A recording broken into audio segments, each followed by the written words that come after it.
looks like on Milwaukee's north side. It's called Nicollet High School. This is the high school here, and you can see the flooding that we've seen in Milwaukee. Also, the airport there, the field impacted, Mitchell Field, air traffic controller evacuated in the tower because of the thunderstorms.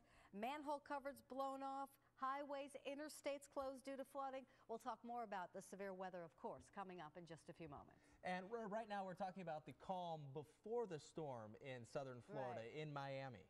All right, of course, our live coverage continues. Joining us now in Miami is Chief Meteorologist John Morales from WTVJ. All right, John, so what's going on? Looking on the website, this story is about below another story that is a lot less severe. So talk about what's the thought in Miami? Is it just not a big deal?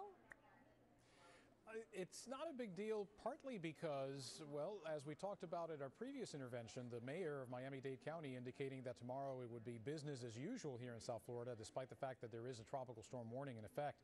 And I think as the night wears on and we see the center of circulation being pulled further and further north into the convection, the track might shift further north. Maybe they'll change their mind tomorrow in terms of this being a business as usual Friday here in South Florida. And as far as the Florida Keys, by the way, Alexandra and Chris, I can tell you that there are no evacuation orders down in the Florida Keys at this time. Again, this is only forecast to be a tropical storm as it comes through, but some of the wind gusts could get to about 50 miles an hour or so, so it's going to be a very stormy Friday, especially in the afternoon. All right, John, what do you think would be the worst case scenario with this? Well, I think worst case scenario is people leaving work in the middle of the afternoon and encountering tropical storm conditions out there. I think we had a similar experience in 1999, not with a tropical storm, but a hurricane. It was Hurricane Irene. Everybody was, business as usual, and then got sent home in the afternoon. Unfortunately, ran into severe flooding and some wind gusts. Hopefully that won't be the case tomorrow. Again, let's put things in perspective. This is not a hurricane, and it's not expected to become one. All right, John Morales, thank you very much. We'll probably talk to you on the air tomorrow as it is moving through. Thanks so much.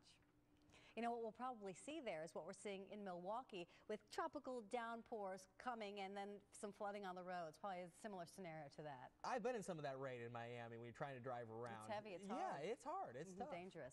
All right, well, we are tracking Tropical Storm Bonnie, of course, on the air and online. Joining us now from our own Digital Meteor Center is meteorologist Eric Fisher. All right, what's on weather.com? Oh, just about everything you could imagine. For all the weatherheads out there, if you are following along, you can always get all the latest information. Bonnie is born is our top story. Of course, you can check out all the maps, interactive satellites, storm information, projected paths. We update those numerous times throughout the day. Where it's headed, the most basic question. You can even read about hurricanes and Alex and talking about what happened there and what we can learn from that previous storm.